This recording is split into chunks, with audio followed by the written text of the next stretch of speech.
8 nakatagong dahilan kung bakit mas bata kang tingnan kaysa sa edad mo.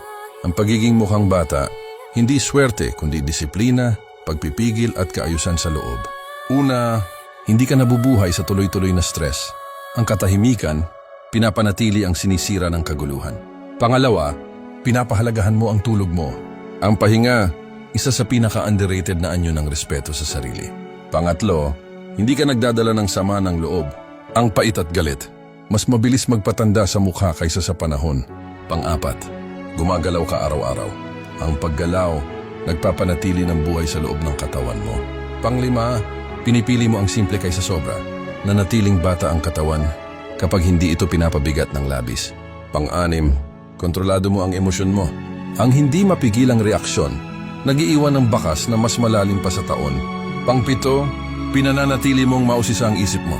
Ang isip na buhay, nagpapanatiling buhay din ang katawan. Pang-walo, pinipili mo ang kapayapaan kaysa drama. Ang katahimikan, makikita sa mukha mo bago pa ito makita sa salamin.